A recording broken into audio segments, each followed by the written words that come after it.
In this video, I'm converting two standard two-way splitters into a three-way splitter. Before wiring, I'm fixing the splitters in place. This could be on a wooden panel or rafters in the loft. It's important to mount them properly, especially if the cables are going to be moved or pulled during installation. Connect the aerial coax lead into the input of the first splitter. You may have to change it to an F plug. To join the two splitters, I'm using a short F-type fly lead. It's going to be about 20 centimetres long. Please comment about my video. Thank you.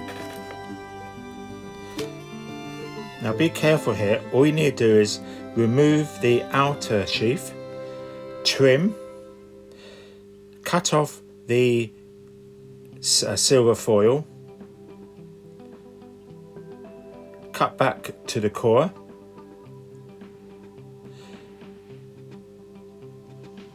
and as you can see on the video, just make sure that the outer metal doesn't touch the inner core when screwing on the F connector. If you can like and subscribe, I'll be most grateful.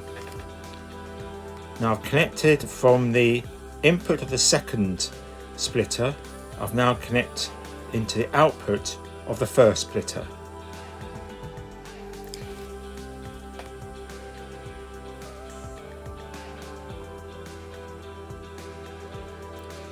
This now gives you the three outputs from the two splitters. Now it's important to understand what happens to the signal strength. When the signal goes into the first splitter, it's divided in half.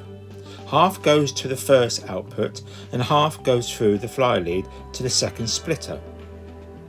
That second splitter divides it again into half, so each of its outputs receive about a quarter.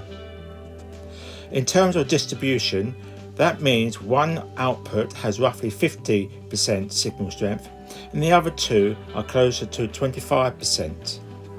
The splitters I'm using here have DC pass-through on all ports. That means you can connect a 12 volt power supply for a mastered amplifier to any of the TV outputs and the voltage will still reach the amp, whether it's in the loft or up on the aerial pole. However, if the aerial wall socket in your house is DC isolated, the voltage won't pass through. In that case, make sure the power unit is connected to a socket that's not blocked, or you could always fit a non-isolated wall socket. Finally, always make sure your aerial signal is strong enough before splitting it this many times.